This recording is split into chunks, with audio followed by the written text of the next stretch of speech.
Hi, my name is Chaunte. I'm going to be doing your assessment today. You're Jenny, right? Yes. Perfect. It's nice to meet you, Jenny. How are you feeling today? Fine. Great. Well, I want to let you know that this is a safe place and that anything that you need help with, I'm here for. I wanted to go ahead and begin with some of the important boundaries that's going to help us navigate and work together efficiently. These boundaries are set in place to ensure to make sure the session is safe and that you are comfortable and we're productive. Each session will last about 30 minutes, and we want to make sure to respect that time, the both of us, so that we can get the most about our time. If there's any need for cancellations or rescheduling, I just ask that you do that within 24 hours and that you contact me via phone or text message. I want you to know that if I don't get back to you immediately, that's okay. You can also contact me in those means if you have an urgent matter. Again, give me some time. I might be in an appointment to get you, in touch with you again. Everything we discuss here is confidential. Nothing will leave this room. It's between you and I. Confidentiality is a key part of us working together and building a good rapport. There are a few exceptions to that confidentiality.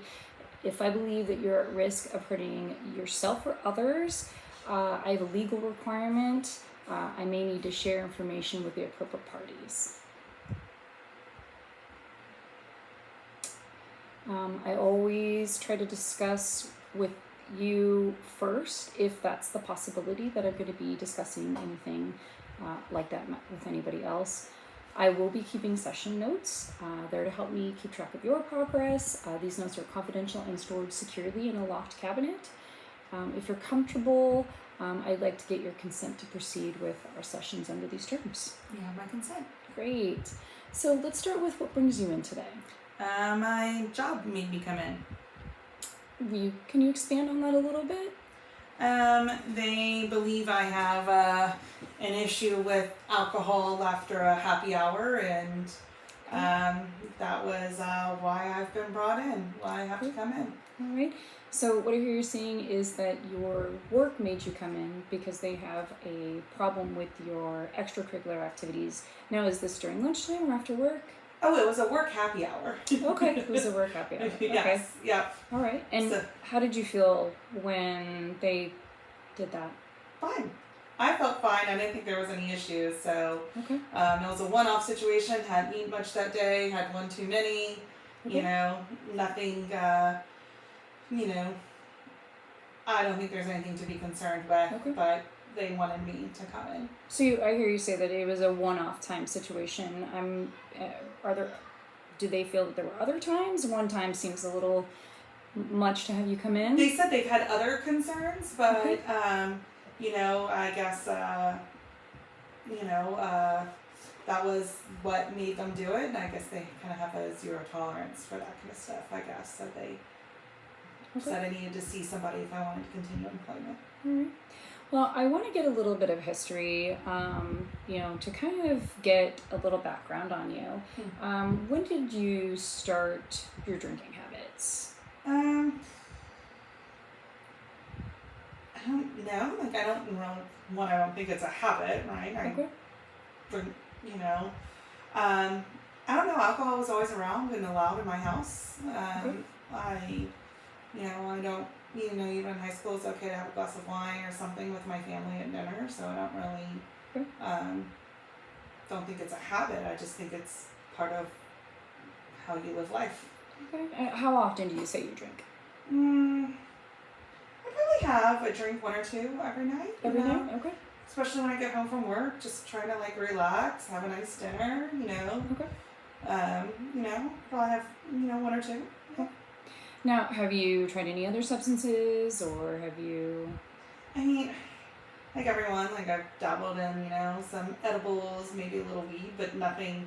I don't really like it, so not really my thing. And I tried smoking once, but ended up coughing, so not much of a smoker of any kind. And yeah, that's about it.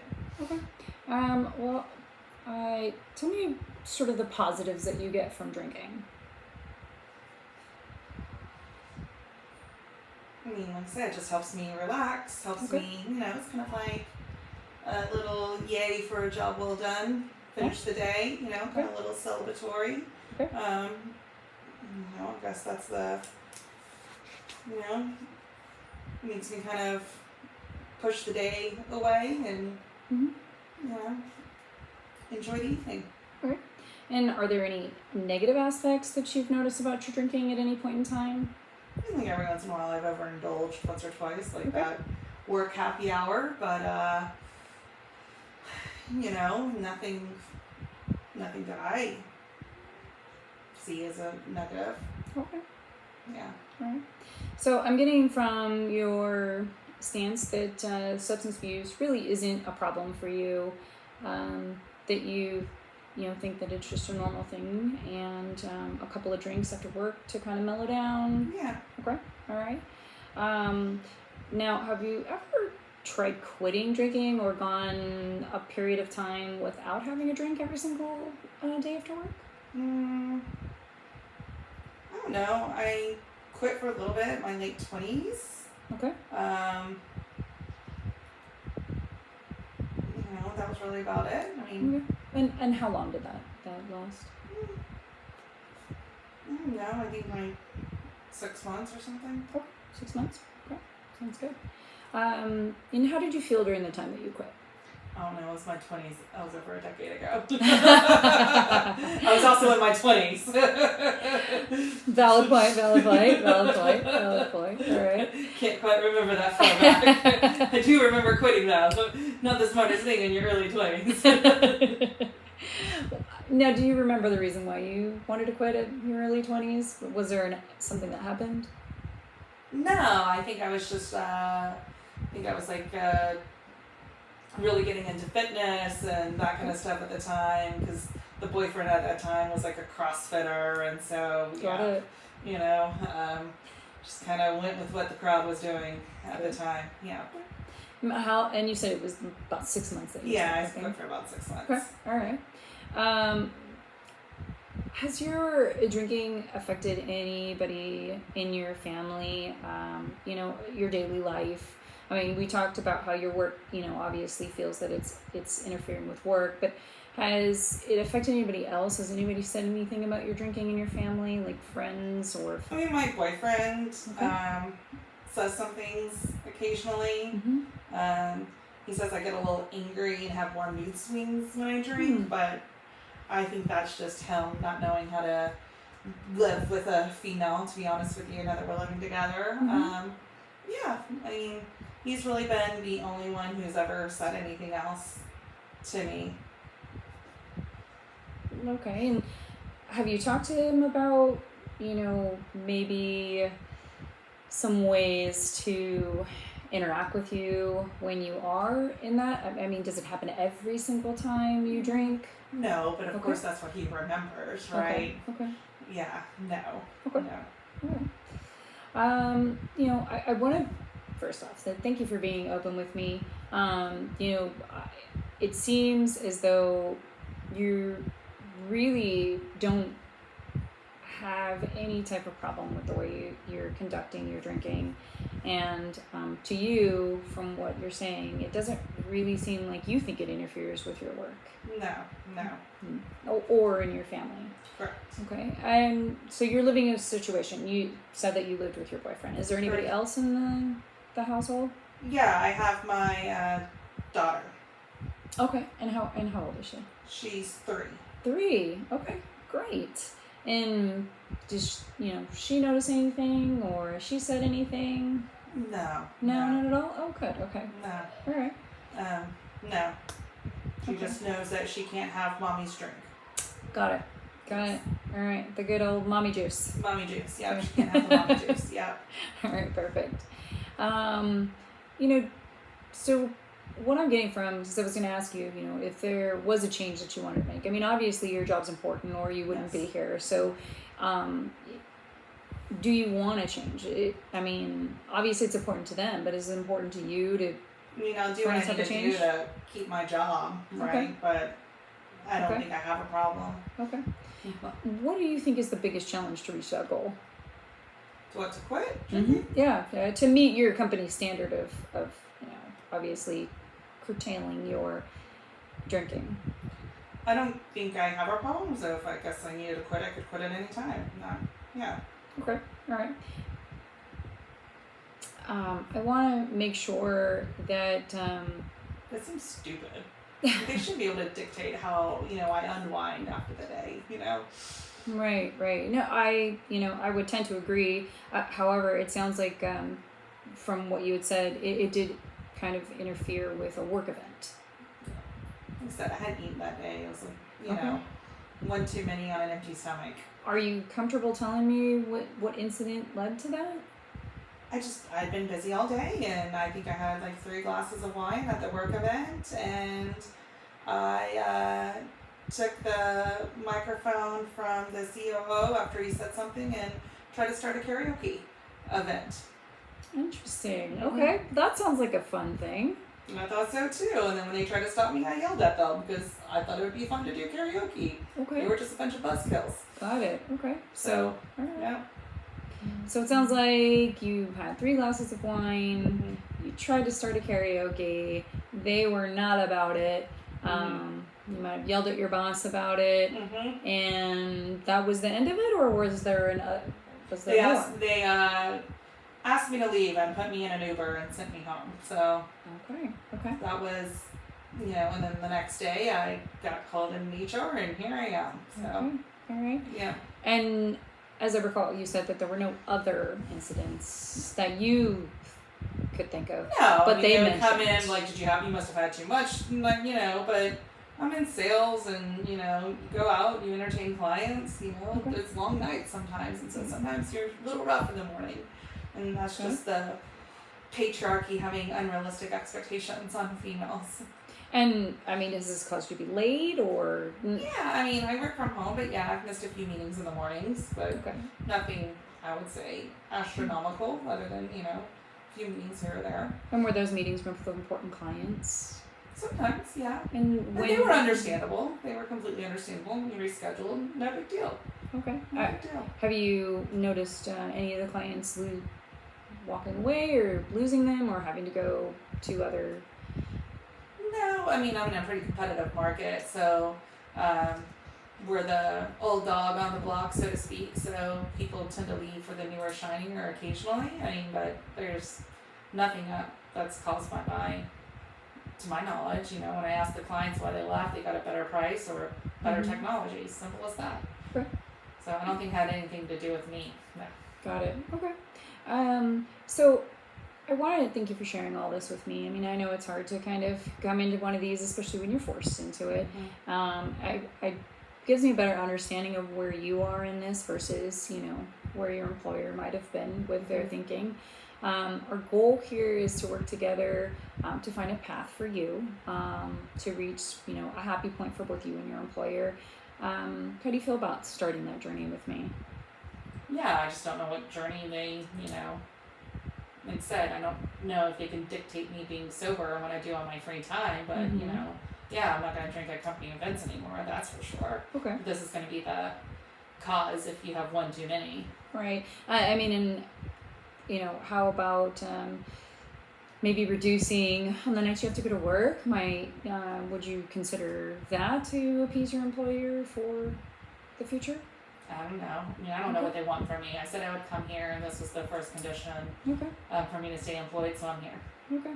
Well, I'm going to ask you something. It's called the miracle question, and hopefully we can get closer to a goal for both parties. So suppose you woke up tomorrow, and there's a miracle happened, and it solved all of the problems. What would you notice first? I could fit into my jeans. Okay. Well, let's tailor it a little bit more towards the current situation with you having to be here. I don't know. I don't know. Okay. It's a lot to think about in 30 minutes. Yeah. Well, we can table that conversation for the next session. Sit down and kind of think about it. First of all, miracles, right? I don't even know what that would look like. Because I'm working the grind, you know. Yeah. Too perfect to think about. Hmm. You know, I didn't ask you before, but I'm gonna go ahead and shoot this out now. You know, have you ever had any history of depression or anxiety or? Yeah, I mean, I've had some of that, you Okay. know.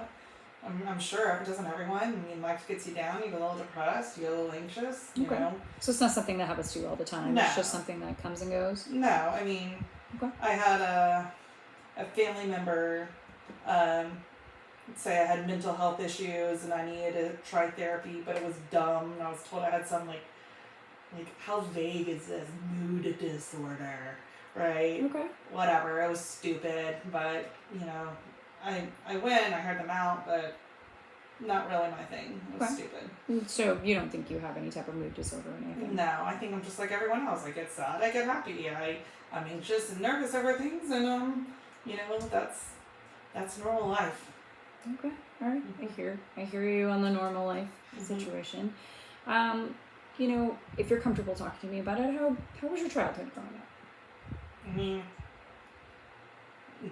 not like the Cleavers, I guess. That's probably a very old reference for those older folks. I don't know. I grew up with my parents, and they split when I was young, and then I lived with my father and my sister. You know, it wasn't great, but it was the best what they could do. Okay, and you mentioned earlier that drinking was sort of introduced to you at an early age. Yeah. Teenager or early 20s? I just, I remember, it was just always around. It was no big deal if we drank, as long as we drank with our, around my parents at one of their houses. Like that was, Okay. how we kind of grew up. Okay. And no issue as far as going to school or anything like that. How were you as a student? Well, I didn't finish high school. I got my GED. Okay. Just couldn't do the rules at school. Got it. Better to go out on my own. Just get my GED and start working. And that's what I've been doing. Right. I'm sensing a bit of a, authority pushback. Yeah, I wouldn't say it's authority. It's just I don't deal with the bullshit. Okay. All right.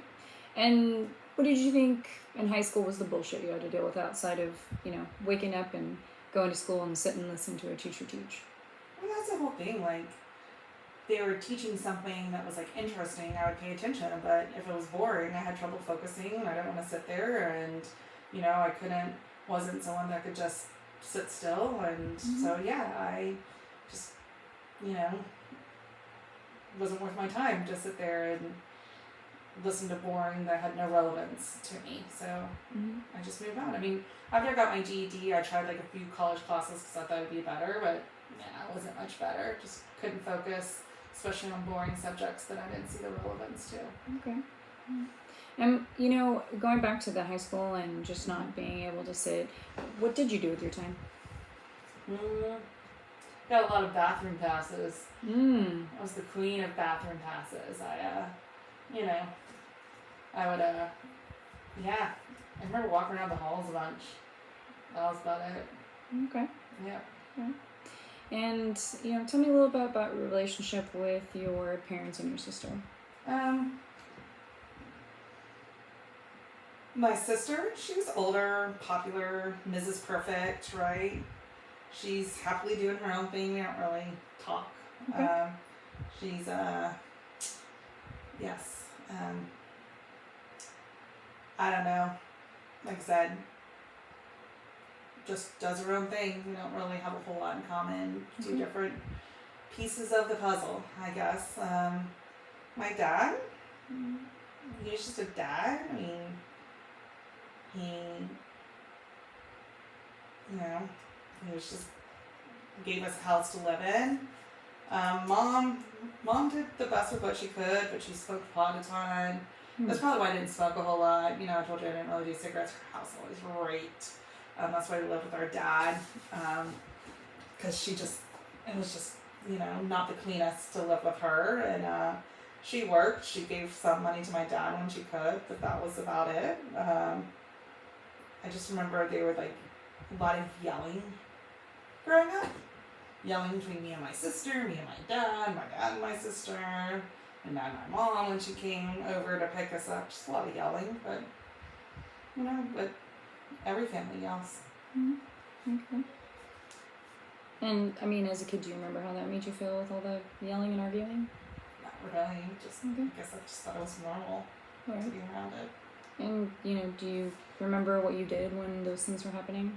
I'd go to my room or get out of the house just to get away from it. Okay. You know, And when you would leave the house, what would you do? I don't know, walk up to the convenience store, Okay. hang out with my friends. See who's having a party. Nothing outside of it. Okay. Well, again, I want to appreciate you taking the time. Are there any questions that you have or anything else that you want to talk about today or anything that's on your mind? No, so when do you tell my employer I'm good to go? Well, that's not necessarily how this works. Okay. Yeah, we're going to have to come up with a plan that works for both, meets the employer's guidelines as well as, getting you on a track of what's acceptable. Okay. So we're going to have to find out what those expectations are with your work. I'll get those expectations and then we can move forward and we'll meet again and, see where we can go from there. Okay. I mean, what is it that you are not willing to do? Or I should rephrase that. Is there anything you are not willing to do? No, I mean, I know I need my job and the market's tough out there, so I don't really want to go look for one, but like I said, I don't think they should be able to dictate what I do at home. I agree with you. As long as it's not interrupting with your job, I think your employer will be perfectly fine with that. I can't speak for them, but generally that's the consensus. It may require that you work into a program or a plan that you don't drink on the weekdays. And are you going to be okay with that if that's what the I assessment told you, is? it's not a big deal. I can quit anytime. All right, sounds good. Well, it was really nice meeting you. Nice meeting you too. And thank you so much for coming in for the assessment. I appreciate it. You're welcome.